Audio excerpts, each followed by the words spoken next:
भगवान शिव का कटा हुआ सिर, यही है वो नारियल जो आप मंदिर में फोड़ते हैं। लेकिन क्यों? त्रिपुरासुर का आतंक चरम पर था। महादेव निकले एक ऐसे रथ पर जिसके पहिए थे सूर्य और चंद्र, सारथी थे ब्रह्मा और बाण थे स्वयं विष्णु।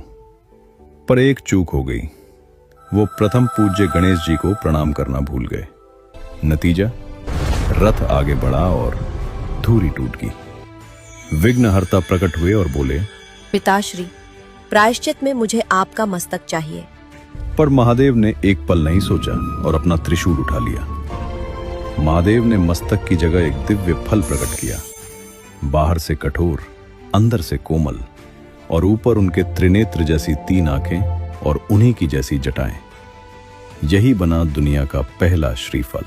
जो महादेव सिर्फ अपना तीसरा नेत्र खोलकर पूरे ब्रह्मांड को भस्म कर सकते हैं। आखिर उन्होंने श्री राम की सेवा करने के लिए एक साधारण वानर का रूप ही क्यों चुना? वे चाहते तो किसी देवता, किसी महान योद्धा या किसी राजा के रूप में जन्म ले सकते थे। फिर ऐसा क्या रहस्य था जिसने स्वयं शिव को हनुमान बनकर श्री राम के चरणों में बैठने पर मजबूर कर दिया? इसका उत्तर रामायण और शिव पुराण के उस रहस्य में छिपा है जिसने रावण के विनाश की नींव रखी थी। एक बार रावण अपने भयंकर अहंकार में कैलाश पर्वत पहुंचा। वहां उसने भगवान शिव के परम भक्त और वाहन नंदी जी को देखा, लेकिन अपने घमंड में अंधे रावण ने नंदी जी का मजाक उड़ाया। उसने हंसते हुए कहा, तुम्हारा चेहरा तो किसी वानर जैसा है। यह सुनते ही नंदी जी की आंखों में क्रोध की ज्वाला भड़क उठी। उन्होंने रावण को श्राप देते हुए कहा, जिस वानर रूप का तू आज अपमान कर रहा है, याद रख, यही वानर रूप तेरे पूरे कुल के विनाश का कारण बनेगा। एक ऐसी महाशक्ति जन्म लेगी जो तेरी सोने की लंका को राख कर देगी। लेकिन रावण का अहंकार इतना बड़ा था कि उसने इस श्राप को भी हंसी में उड़ा दिया। जब रावण ने ब्रह्मा जी से अमृता का वरदान मांगा, तब उसने देवताओं, दैत्यों और नागों से सुरक्षा मांगी, लेकिन मनुष्य और वानरों को तुच्छ समझकर छोड़ दिया। उसे लगा कि इंसान और वानर उसका क्या बिगाड़ पाएंगे।